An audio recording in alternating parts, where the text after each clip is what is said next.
There's a massive hype around the launch of Lost Ark, and a lot of people are doing last minute studying. Because of that, I made a quick crash course that will cover the basic of some of the endgame Lost Ark system, which I learned with hours worth of research. Additionally, I'll be streaming this game on twitch.tv/Tenten, so feel free to reach out if you have any questions, and I'll try my best to answer to my knowledge. Chaos Dungeon is focused on mobbing, Path of Exile or Diablo style. You'll be able to do 2 of these a day for material. Guardianry have you fight against bosses or Guardian in a Monster Hunter styles. You will also be able to do these 2 a day for additional material, and you can fight him in a party of 4 member, but do know that he will scale up in HP according to the amount of party member you have in your party. Luna tasks are daily tasks that have you do various activity in Lost Ark. For example, the current one I'm doing require me to pick up 3 passenger from the boats here and deliver them to 3 different locations.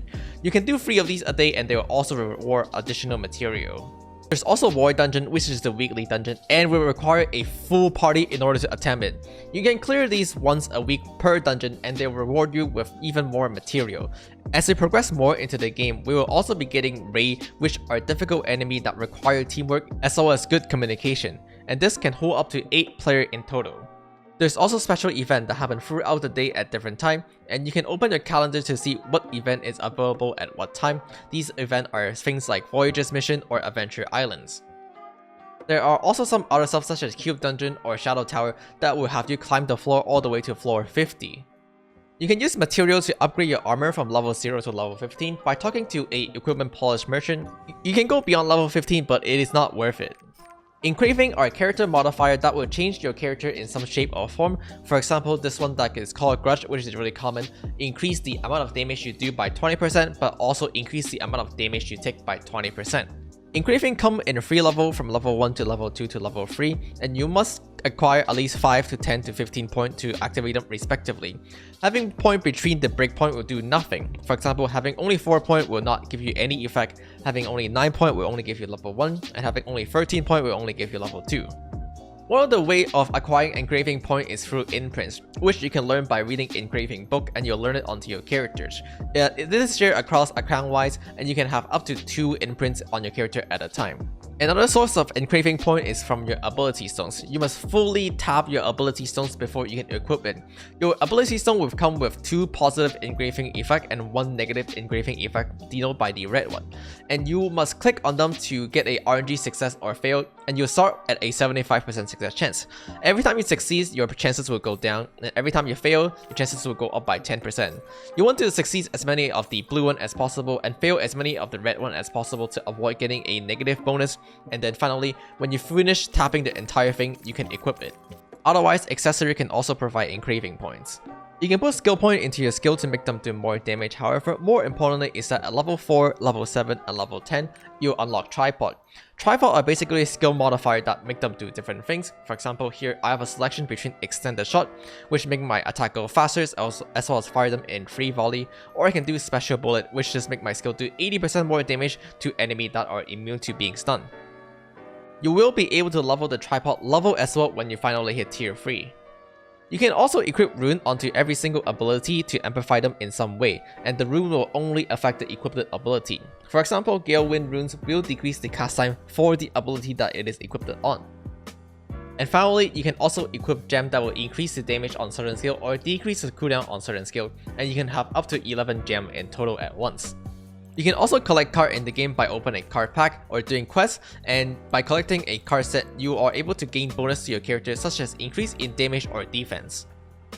There's a lot of different collectibles throughout the game such as Island Heart, Giant Heart, or Mokoko Seed. They can collect throughout the game and will reward you with really useful items such as skill potion that allow you to increase the amount of skill point that you have. You can collect them by doing various activity in Lost Ark. For example, you can do the associated quest with each island in Lost Ark to acquire a Island Heart. Mokoko Seed can be found across the entire Lost Ark, and they're scattered pretty much across the entire world.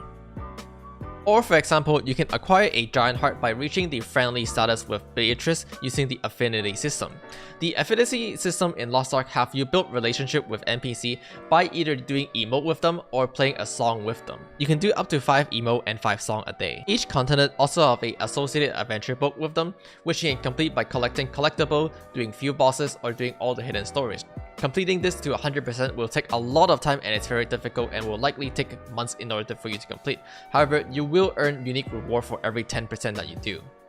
There's 5 major life skills in Lost Ark like mining, logging, fishing, archaeologist, and hunting.